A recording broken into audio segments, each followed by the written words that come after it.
نے احسان جتایا الیوم اکملت لکم دینکم واتممت علیکم نعمتی ورضیت لکم الاسلام دینا۔ آج میں نے تمہارے لیے تمہارا دین مکمل کیا تو اپنی نعمتوں کو تمام کر دیا۔ ورضیت لکم الاسلام دینا، اور اسلام کو تمہارا دین بنا کر میں خود خوش اور راضی ہو گیا ہے۔ حضرت مولانا عبدالغنی صاحب پھولپوری اس کا ترجمہ کیا کرتے ہیں۔ آپ ترجمہ کیا تھا، اسلام کو دین کے طور پر میں نے تمہارے لیے پسند کیا، اللہ کا پسند کیا ہوا، اللہ کا سلیکٹڈ، اللہ کا چنا ہوا دین اللہ نے ہمیں عطا فرمایا، اور اللہ ہمارے پیدا کرنے والے ہیں۔ اللہ یعلم من خلق وهو اللطیف الخبیر، پیدا کرنے والے سے زیادہ نہیں جانتا کہ ہم نے اپنی مخلوق کی کیا ضرورت بنائی ہے، یہ مشین کیسے صحیح ہمارا مشین بنانے والا مشین کے بارے میں جانتا ہے نا کہ اس کو صحیح چلانے کے لیے کیا کیا کرنا چاہیے۔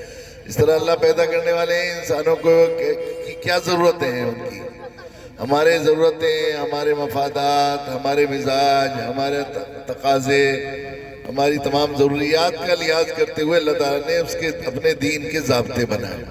اللہ کو ہماری دینداری کی ضرورت نہیں ہے۔ ساری دنیا میں ایک بھی ایمان والا اور دیندار نہ رہے اور سب کافر مشرک ہو جائیں تو اللہ کی خدائی کم ہونے والی نہیں، اور ساری دنیا کے لوگ نبی بن جائیں اور رسول بن جائیں تو اللہ کی خدائی اس سے بڑھنے والی نہیں۔ اللہ نے ہمارے فائدے کے لیے ہمارے ضابطے اور مزاج کے لحاظ سے اس دین کے تمام ضابطے اور قاعدے بنائے، اور چونکہ انسانی فطرت اور مزاج یہ ہے کہ ایک سی پابندیاں اگر اس میں لگا دی جائیں تو یہ اکتا جاتا ہے، یا ایک دم ساری پابندیاں لگا دی جائیں تو اکتا جاتا ہے۔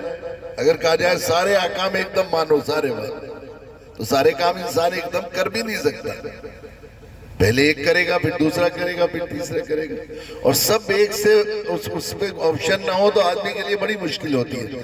بہت سے لوگ امتحانات میں شریک ہوئے ہوں گے، جب پرچہ آتا ہے کہ سارے سوال کرنے ہیں تو پرچہ مشکل لگتا ہے، جب ہوتا ہے کہ 10 سوالوں میں سے کوئی 5 سوالوں کے جواب دیجئے تو پرچہ آسان لگتا ہے کہ ہمیں گنجائش رکھی ہے۔ اسی لیے اللہ نے ہماری فطرت مزاج کا لحاظ کرتے ہوئے اپنے دین میں ہماری مزاج کا لحاظ کیا ہے۔ اللہ نے جو چیزیں انتہائی ضروری تھی، آخری درجے میں ضروری تھی، ان کو فرض عین قرار دیا، جن کے بغیر کام نہیں چلنا تھا۔ اس سے کم درجے کی ضروری تھی انہیں واجب بنا دیا، اس سے کم درجے کی ضروری تھی سنت موقدہ، پھر سنت غیر موقدہ، پھر جو ہے مستحبات آپشن رکھ دیا کہ کرنا چاہو تو کر لو، چھوڑنا چاہو تو چھوڑ دو۔ اس طرح جو چیزیں آخری درجے میں نقصان دینے والی تھی، ہماری دنیا اور آخرت کو تباہ کرنے والی تھی، زہر سے زیادہ ہمارے لیے نقصان دیتی، ان کو صریح حرام اور گناہ کبیرہ قرار دیا۔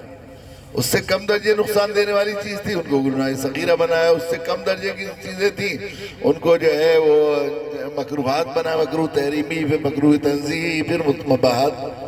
تو یہ تدریج، درجات جو ہیں، یہ ہماری فطرت، ہمارے مزاج کا خیال کرتے ہوئے اللہ نے عذراء رحمت و شفقت ہمارے لیے طے کی ہے۔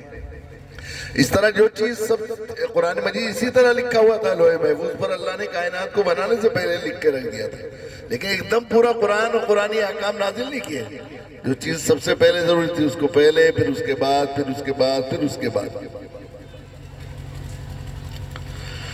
تو اب بندگی، ہمیں بندہ بنایا گیا ہے، بندگی ہماری شان ہے، اور بندگی ہے ہمیں، تو ہمیں بندگی کا یہ ہمارے یہاں تصور ہے کہ ہم نماز کو عبادت سمجھتے ہیں، روزے کو عبادت سمجھتے ہیں، حج کو عبادت سمجھتے ہیں، باقی زندگی کو عبادت، اور کھانے کو، بچوں کے ساتھ رہنے کو، کاروبار کو عبادت میں شامل ہی نہیں کرتے، حالانکہ پوری زندگی بندگی ہے ہماری۔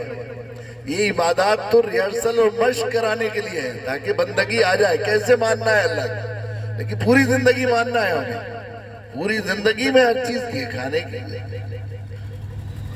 جس طرح نماز کے فرائض واجبات ہیں، اس طرح بیوی کے ساتھ رہنے کے بھی فرائض واجبات ہیں۔ جس طرح نماز بعض چیزوں سے ٹوٹ جاتی ہے، اس طرح بیوی کے ساتھ کا رشتہ بھی ٹوٹ جاتا ہے، اس میں بھی مفسدات ہیں، اس کے بھی مکروہات ہیں، اس کے بھی مستحبات ہیں، اس کی بھی سنتیں ہیں، زندگی کی ساری ایسی۔ تو پوری زندگی کی جو تجریب ہمیں بتایا گیا ہے کہ بندگی جو ہے ہمارے لیے، ہماری انسان کی جو شان ہے وہ سب سے بڑی بندگی ہے، عبدیت اور غلامی۔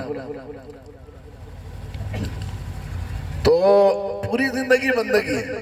بندگی کے لیے بھی یہ انسان کی فطرت یہ بھی ہے، مزاج یہ ہے کہ اگر اسے کسی ڈرائیونگ پر پی ایچ ڈی کرا دو اور کوئی کوچ اسے ڈرائیونگ سکھانے نہ بیٹھے اسٹیئرنگ پر بیٹھ کر، تو ہرگز اسے ڈرائیونگ آتی نہیں.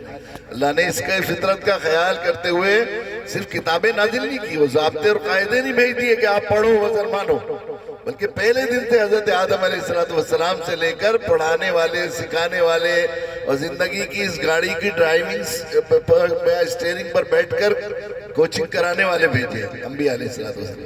آخر میں جناب رسول اللہ صلی اللہ علیہ وسلم تشریف لائے اور آپ کو مکمل نمونہ بنایا، اسوہ حسنہ بنایا، رول ماڈل بنایا، ہماری زندگی کے لیے رول ماڈل بنایا اللہ کے نبی صلی اللہ علیہ وسلم کو. تو ہر چیز زندگی ہمیں آپ سے سیکھنی ہے. جس طرح اعلیٰ ترین عبادت نماز، اللہ کے نبی صلی اللہ علیہ وسلم نے فرمایا کہ سلو کما رأیتمونی اصلی، نماز اس طرح پڑھو جس طرح مجھے پڑھتے ہوئے دیکھا. تو نماز جبھی قبول ہو سکتی ہے، جبھی وہ بندگی کہلا سکتی ہے، جب اس طریقے پر کی جائے جس طرح جناب رسول اللہ صلی اللہ علیہ وسلم نے سکھائی. تو اس کی تدریج بھی وہی رکھنی پڑے گی، ترتیب بھی وہی رکھنی پڑے گی. جہاں سے آپ نے شروع کی، جہاں جو درجہ جس نماز کا رکھا، جو نماز فرض بتائی پیارے نبی صلی اللہ علیہ وسلم نے، فرض سمجھ کر پڑھی، فرض سمجھ کر ہی پڑھے گا تو قبول ہوگی. اگر اسے مستحب سمجھ کر نماز کو ادا کرے اور ساری آخری درجے میں خشوع و خضوع کے ساتھ نماز پڑھے گا تو ہرگز نماز قبول نہیں ہوگی، وہ تارک صلاۃ ہی رہے گا. اس طرح جو نماز فرض مستحب ہے یا سنت ہے، اگر آپ نے اسے نفیلی سمجھ کر پڑھا یا سنت سمجھ کر پڑھیں گے، نیت کر کے پڑھیں گے تو قبول ہوگی، فرض سمجھ کر پڑھیں گے تو قبول نہیں ہوگی. اس طرح جو ترتیب ہے نماز کی، نماز کے اعمال کی، ارکان کی جو چیزیں ہیں نماز کے رکھے ہیں، ان کی ترتیب بھی وہی رکھنی پڑے گی. تکبیر تحریمہ سے نماز شروع کی، اللہ کے نبی صلی اللہ علیہ وسلم پر شروع ختم کر دیے. تو اسی ترتیب کے ساتھ پڑھیں گے. اگر آپ رکوع سجدے سے پہلے رکوع کرنے کے بجائے سجدے کے بعد رکوع کریں گے تو نماز نہیں ہوگی، چونکہ وہ ترتیب وہ نہیں ہے جو نبی نے بتائی. اس طرح پوری زندگی کی بھی ترتیب اللہ تعالیٰ نے بتائی. تو جو ترتیب نبی اکرم صلی اللہ علیہ وسلم پر اسلام کے نزول کی ہے، جمہور فقہاء کا اس پر اتفاق ہے کہ اس تمام فرائض و تمام چیزوں میں سب سے پہلے جو چیز فرض کی گئی ہے وہ دعوت. سارے اعمال میں سب سے پہلے دعوت فرض کی گئی. نماز ہوئی معراج میں جا کر فرض، معراج میں ملی تھی اللہ کو، نبی صلی اللہ علیہ وسلم کو دی گئی ہے میں نماز. تو نماز سے پہلے کیا پورا دین دعوت تھا صرف.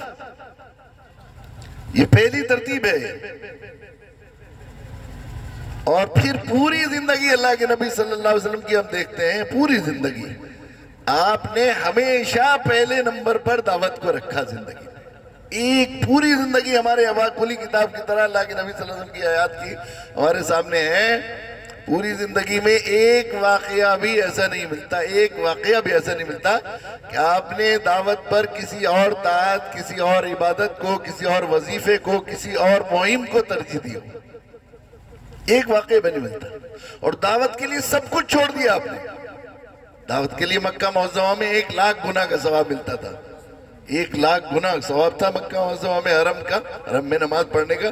لیکن وہاں دعوت کی راہیں مسدود ہو گئی تو آپ مدینہ منورہ چلے گئے کہ وہاں دعوت کی راہیں کھلی ہوئی. جو مدینہ میں حال یہ تھا کہ آج کل کا مدینہ منورہ نہیں تھا جو مدینہ طیبہ جس کو طیبہ کہتے ہیں، برکت والا ہو، ساری دنیا سے زیادہ خوبصورت اور ہر چیز جہاں ایسی پرکشش بنا دی گئی ہے نبی اکرم صلی اللہ علیہ وسلم کے قدموں کے صدقے میں.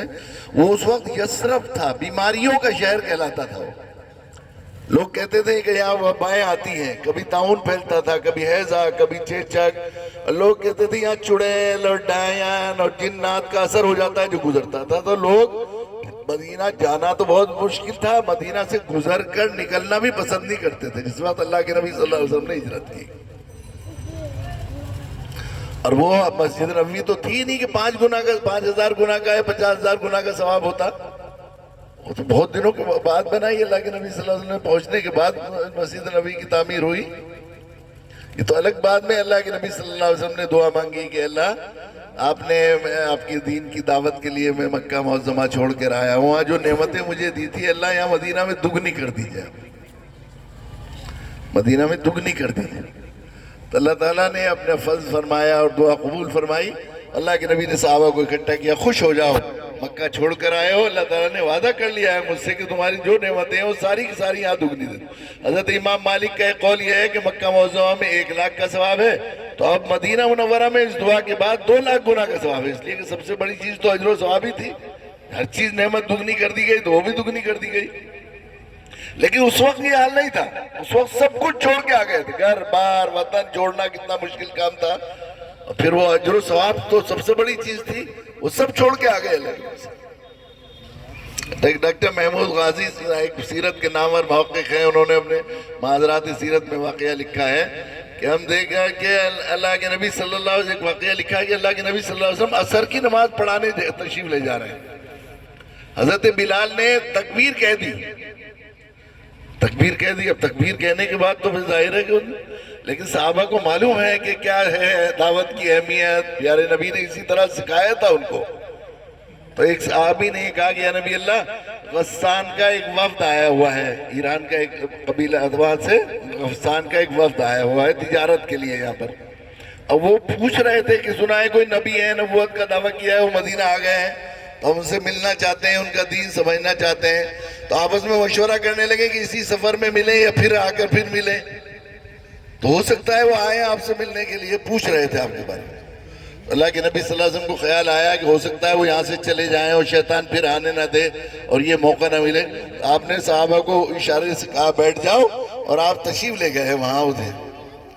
جماعت خود تکبیر کے بعد جماعت چھوڑ کر تشریف لے گئے اور جا کر وہاں دعوت دی اور ان کو دین سمجھایا, انہوں نے قبول کیا, ان کو آ کر لا کر جماعت میں شامل کیا اور آپ نے نماز پڑھائی. نماز کا وقت صحابہ فرماتے ہیں کہ نماز کا, ڈاکٹر محمود غازی صاحب نے لکھا ہے کہ عصر کا وقت بالکل تنگ ہو گیا تھا کہ شاید مغرب عصر قضا ہو گئی, ہم لوگ یہ سمجھنے لگے تھے. اور آپ نے فرمایا بلال مغرب کی اذان کہو. جلدی جلدی مختصر نماز پڑھی اور کہا کہ بلال مغرب کی اذان کہو. یعنی آپ دیکھیں کہ اللہ کے نبی صلی اللہ علیہ وسلم کے یہاں دعوت کو کتنی اہمیت حاصل تھی.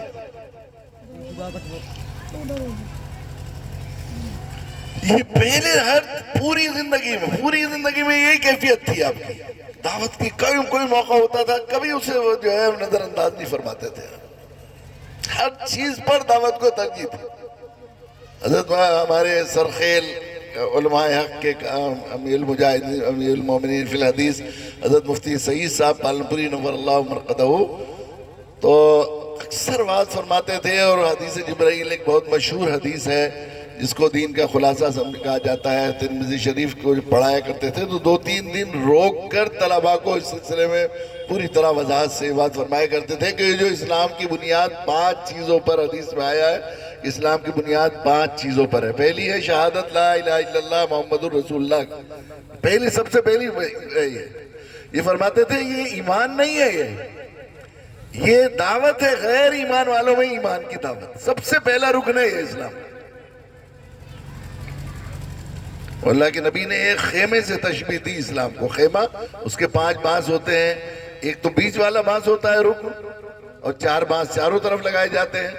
تو اللہ کے نبی صلی اللہ علیہ وسلم نے ارشاد فرمایا کہ بیچ والا بانس ہے شہادت لا الہ الا اللہ محمد رسول اللہ کی, کہ اس کے بغیر اسلام کا خیمہ ہی قائم نہیں ہو پائے گا. اس کی اتنی اہمیت. چاروں خیموں میں سے اگر کوئی رکن نماز روزہ حج زکوٰۃ میں سے کوئی رہ جائے تو خیمہ تو قائم ہو جائے گا, وہاں سے خیمہ گرا ہوا رہے گا, ناقص رہے گا. یہ ایسا اتنی اہمیت ہے اس کی.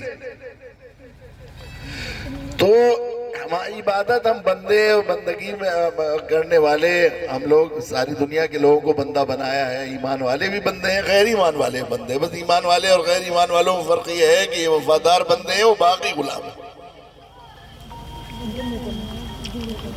یہ وفادار غلام ہیں, ہم سب بندے ہیں. تو بندگی جبھی ادا ہوگی جب اس ترتیب اور اس تدریج کے ساتھ ادا ہو جو جناب رسول اللہ صلی اللہ علیہ وسلم نے طے فرمائی. جو فرض ہے اسے فرض سمجھ کر, پہلا فرض ہے تو پہلی دفعہ کیا جائے گا اسے. اگر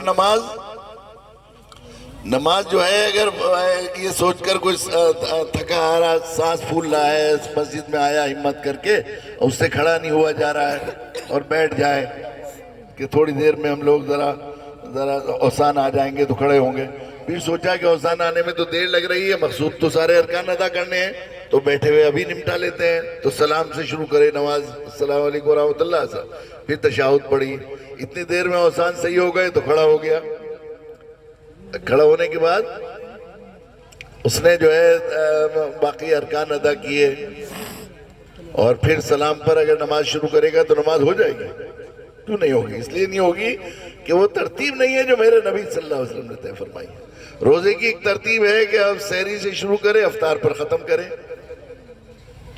اگر آدمی یہ سوچ کر کہ نہ رکھنے سے تو اچھا ہے، گرمی بہت ہو رہی ہے، دن بھی بڑے ہو رہے ہیں آج کل، دن میں کام پر بھی جانا ہے، اب کہ ہم جو ہے افطار سے شروع کر لیتے ہیں اور سحری پر ختم کر لیں گے، اور بیچ میں کھانا پینا جمع اور سارے گناہوں سے بچیں گے، سوتے رہیں گے، تو مقصود تو رکنا ہی ہے، تو اس سال ایسا کر لیتے ہیں تو ہو جائے گا روزہ۔ کسی مفتی سے پوچھیں گے آپ، مفتی سے پوچھنے کی تو کیوں نہیں ہو گیا ہے روزہ؟ رکے ہوئے ہیں، وہ بس تھوڑی ترتیب ہی تو بدلی ہے، کیوں نہیں ہوگی؟ اس لیے کہ وہ ترتیب نہیں ہے جو نبی نے بتائی۔ حج کی ایک ترتیب ہے کہ احرام سے شروع کریں گے آپ اور طواف وداع پر ختم کریں گے، یہ سوچ کر کہ احرام میں بڑی مشکل ہوتی ہے، بال ٹوٹ جائے، کچھ اور ہو جائے تو دم ہم دینا پڑے گا، اس لیے احرام آ کے باندھ لیں گے احتیاط کے ساتھ اپنے گھر۔ اب چلتے ہیں وہاں، رمی پر بہت حادثے ہوتے ہیں، تو شیطانوں پر بالکل چھیٹ پڑی ہوئی ہے آج کل، چلو وہاں کنکری ابھی مار دیتے ہیں۔ اور 9 ذی الحجہ میں وہاں حرم میں کوئی ہوتا ہی نہیں، تو چلو طواف زیارت اس روز کر لیتے ہیں اور آ کے احرام باندھ لیں گے، تو ہو جائے گا؟ نہیں ہوگا۔ کیوں نہیں ہوگا؟ وہ ترتیب جو رمی کی ترتیب ہے، کون سے جمرے پر پہلے مارنا ہے، دوسرے اسے بھی کریں گے تو آپ کو دم پہ دم دینے پڑیں گے۔ تو اس طرح زندگی کی بھی ترتیب ہے۔ جب نبی اکرم صلی اللہ علیہ وسلم کی بتائی ہوئی ترتیب پہلے نمبر پر دعوت ہے، تو اگر دعوت کریں گے بھی ہم دعوت کا کام اور پہلے نمبر پر نہیں کریں گے، تو ہرگز وہ ترتیب اور وہ درجہ اس کا نہیں رکھا جو نبی اکرم صلی اللہ علیہ وسلم سے ثابت ہے۔ اور اتفاق سے دعوت کا خواب بھی نہیں دیکھیں گے، کبھی خیال میں بھی نہیں آئے گا کہ یہ بھی کام ہمیں کرنا ہے، ہر چیز سب اچھی، تو پھر ہم بندے کہلانے کے حقدار ہوں گے۔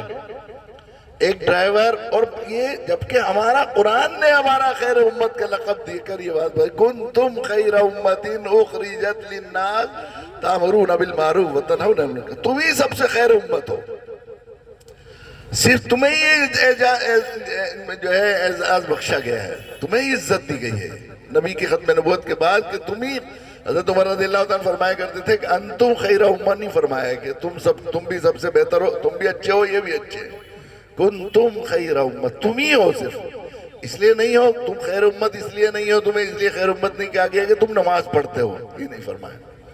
تم خیر امت اس لیے ہو کہ ٹوپی داڑھی پہنتے ہو، رکھتے ہو، تم اس لیے نہیں اچھے ہوتے ہو، تم اس لیے نہیں ہو کہ تم بھری گرمی میں ہمارے لیے بھوکے پیاسے رہ کر روزے رکھتے ہو، تم خیر امت اس لیے نہیں ہو کہ تم اپنے حلال مال کو اللہ کے راہ میں خرچ کرتے ہو، تم اس لیے نہیں ہو کہ حرمین شریفین کی شان بڑھاتے ہو، اخرجت للناس، تمہیں انسانوں کی نفع رسانی کے لیے نکالا گیا۔ تأمرون بالمعروف، کون سی نفع رسانی؟ کہ تم لوگوں کو بھلائی کا حکم دیتے ہو، لوگوں کو برائی سے روکتے ہو۔ حضرت عبداللہ ابن عباس کا قول مفسرین نقل کیا ہے کہ تمہیں ایمان والوں کو ان کی ماں کے پیٹوں سے دعوت کے لیے ہی نکالا گیا ہے۔ اس لیے حضرت عمر رضی اللہ عنہ فرمایا کرتے تھے تمہاری سرداری دعوت کی شرط کے ساتھ مشروط رکھی گئی ہے، اگر سرداری چاہتے ہو تو وہ شرط پوری کرو۔ ہمارے ذہنوں میں آج کل بہت اشکال آتا ہے، آج کل زمانے حال میں تو اور بھی زیادہ یہ بات ذرا لوگوں کے ذہنوں میں کھٹکتی ہے کہ قرآن مجید میں تو خیر امت کہا گیا ہے، اور اب دنیا میں حال یہ ہے کہ مسلمان ہونا بالکل پسماندگی کی اور گئے گزرا ہونے کی علامت سمجھی جاتی ہے، پہچان سمجھی جاتی ہے ان کی۔ تو اصل میں ہم نے معنی سمجھے، ہم سمجھتے ہیں ہر عبداللہ عبد الرحمن جو اپنے آپ کو مسلمان کہتا ہے، دعویٰ کرتا ہے، وہ خیر امت ہے، قرآن کی یہ مراد نہیں ہے، بلکہ افسری کرو گے تو افسر کہلاؤ گے، نبیوں کی نیابت کرو گے، نبیوں کا نیابت کرو گے تو خیر امت کہلاؤ گے۔ نبیوں کی نیابت کا مطلب سخیوں کی نیابت۔ نبی کیا کرتے ہیں؟ اللہ کے بندوں کو اللہ سے جوڑنے کے لیے، جہنم کے راستے سے نکال کر جنت کے راستے پر لانے کے لیے، کفر و شرک کی دلدل سے نکال کر ایمان اور توحید پر لانے کے لیے سب کچھ قربان کر دیتے ہیں، سب کچھ لٹا دیتے ہیں، اپنی جان تک دے دی انبیاء نے، اپنی عزت، اپنی اولاد، اپنا وطن، اپنا آرام سب قربان کر دیتے ہیں۔ تو نبیوں کی نیابت کرو گے تو خیر، بنیوں کی نیابت کرو گے تو خیر امت نہیں کہلاؤ گے۔ بنیوں کی نیابت سے مطلب اصطلاح میں جو بنیا، قوم کے حساب سے نہیں، اصطلاح میں جو بنیوں کی فطرت کہتے ہیں نا، وہ غلط ہوتی ہے کہ سب کی تجوری سے میری جھولی میں آ جائے۔ تو یہ فقیروں کی راہ ہے، مانگنے والے کو عزت، دینے والے کو عزت دیتے۔ تو اس دعوت کے ساتھ تھی شرط، دعوت کا کام کرو گے تو خیر امت کہلاؤ گے۔ ایک ڈرائیور ہے، ڈرائیور کیوں کہلاتا ہے؟ اپنی ڈرائیونگ کی ذمہ داری کو ادا کرنے کی وجہ سے۔ اگر وہ ڈرائیونگ نہ کرے اور سب کام کرے، ڈرائیونگ نہ کرے سب کام کرے، گاڑی کو صاف بھی رکھے، گھر کو بھی سجائے، اپنے مالک کے بچوں کی خدمت بھی کرے، ان کے پاؤں بھی دبائے، ان کے جوتے بھی صاف کرے، لیکن ڈرائیونگ نہ کرے تو وہ ڈرائیور کہلانے کے لائق ہے؟ ایک امام ہے، امامت نہ کرے، مسجد کی صفائی بھی کرے، ٹوائلٹ بھی دھوئے، ان کے جوتوں کو بھی سیدھا کرے، اور پانی بھی بھرے، گرم پانی بھی کرے، سب کچھ کرے، لیکن امامت نہ کرے تو کیا امام کہلانے کا حقدار ہے؟ وہ امامت کی عزت اور منصب کی لاج رکھنا تو دور کی بات ہے، وہ امام کہلانے کے، نام کا امام بھی کہلانے کے لائق۔ اس طرح جو شخص دعوت جس کی پہچان نہیں ہے اور جو دعوت کو اولیہ سمجھ کر وہ نہیں کرتا، تو ہرگز خیر امت کہلانے کا حقدار ہے۔ لیکن افسوس کی بات یہ ہے کہ جو لوگ دعوت کا کام نہیں کر رہے ہیں، ان کی بات تو چھوڑ دیجئے، لوگ دعوت پہ تھوڑے بہت لگے ہوئے بھی ہیں، تو ان کا حال بھی ہے، تو سارے کام چلتے رہتے ہیں۔ اگر زد پر پڑتا ہے تو دعوت، ذرا چھینک آ جائے تو دعوت رک جاتی ہے۔ اب لاک ڈاؤن کے زمانے میں ہم نے بہت سے ساتھی رفقا جو دعوت سے کام سے لگے ہوئے تھے، میں نے کہا بھئی کیا ہوا کہ صاحب لاک ڈاؤن ہو رہا تھا، یہ ہو رہا تھا۔ میں نے کہا کوئی ایک آدمی مجھے بتائیے جو 3 بار چائے پی رہا ہو پہلے زندگی میں، اور لاک ڈاؤن کے زمانے میں اس نے 2 کپ کر دی ہو، یا 3 کھانا کھا رہا تھا، ناشتہ لنچ روز، اور مزید کھاتے ہیں۔ کتنے لوگ آن لائن کا، جب آدمی کرنا چاہے تو یا کرنا چاہے تو باتیں ہزار ہیں، کرنا چاہے تو راستے کھلے ہوئے ہیں، اللہ تعالیٰ نے اسباب۔ یہ زمانہ تو ایسا ہو گیا ہے، خصوصاً دعوت کے لیے اتنے ان بیچاروں نے خود روڈ ہائی وے بنا کے دے دیے، ان پر آئیے صورتحال یہ ہے۔ ذرائع ابلاغ، یہ انٹرنیٹ اور یہ جو ہے سوشل میڈیا اور اس کے واسطے سے آپ کہاں تک پہنچ سکتے؟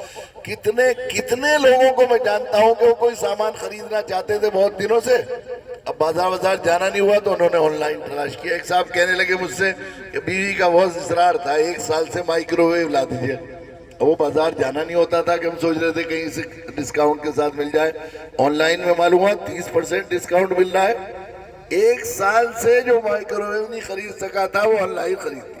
ایک صاحب کہنے لگے میں املی کا کاروبار کرتا تھا اور میں سمجھتا تھا صرف رتلام میں ہمارا مال جایا کرتا تھا، کہ ہندوستان کی منڈی رتلام ہی ہے، مگر اب پتہ لگا ساگر میں تو بہت بالکل میدان ہے، اور فلاں ہیں۔ فلیپین میں نے 4 کنٹینر بھیج دیا حضرت، آن لائن کی برکت سے، پتہ لگ گیا وہاں بھی ہیں۔ ذرائع ابلاغ کے واسطے سے یہاں سے آپ پوری دنیا میں پہنچ سکتے ہیں۔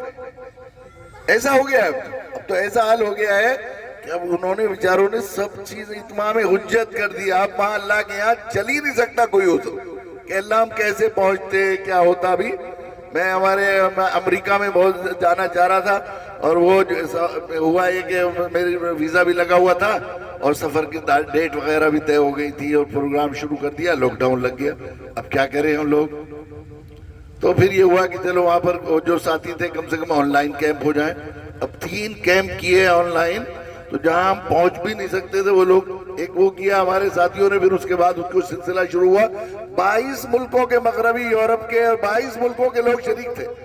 آخری دن میری بات ہو رہی تھی تو میں بیٹھا ہوا، صبح کے وقت کا رکھا تھا 7 بجے کا، وہ وہاں کے اوقات کے اعتبار سے وہاں رات ہو رہی تھی، یہاں دن ہوتی صبح کے وقت میں۔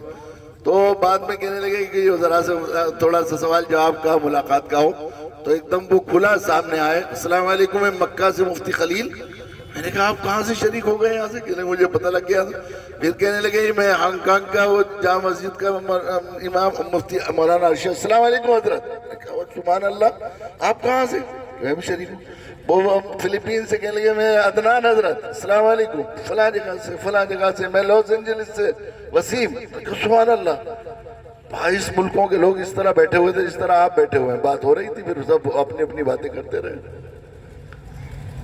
ابھی وہاں ملیشیا میں ایک ملک 18 ملکوں کے علماء کا ایک کیمپ تھا. اب لے کے چلے وہ مفتی طارق مسعود صاحب کو، ہمارے ساتھی مولانا سراج صاحب. اب کہہ رہے تھے کہ آسان، اتنا آسان ہے اور اتنا لوگوں میں استقبال ہے. جس چیز کو آدمی کرتا نہیں ہے اسے مشکل لگتا ہے. ڈرائیونگ اگر کی نہ ہو اور اسٹیئرنگ پر بیٹھا دو کہ چلاؤ گاڑی، کبھی چھٹے گی کہ نہیں؟ میں تو کتنے لوگوں کو ماروں گا اور میں خود بھی مروں گا. لیکن 2-3 دن اگر گیئر بدلنا آ جائے اور اسٹیئرنگ گھمانا سکھا دیتا ہے تو کوچ اگر بیمار ہو، بخار ہو رہا ہو ڈرائیونگ اسکول کے ڈرائیور کو، کہتے ہیں ارے سے آپ بیٹھے رہیے، بس میں چلاؤں گا، تھوڑا سا چلوا دیجیے، تھوڑا سا، بڑا اچھا لگ رہا ہے بہت، میں تو خود چلا لوں گا. اور پھر جب ڈرائیونگ سیکھ لیتا ہے تو کیا کرتا ہے؟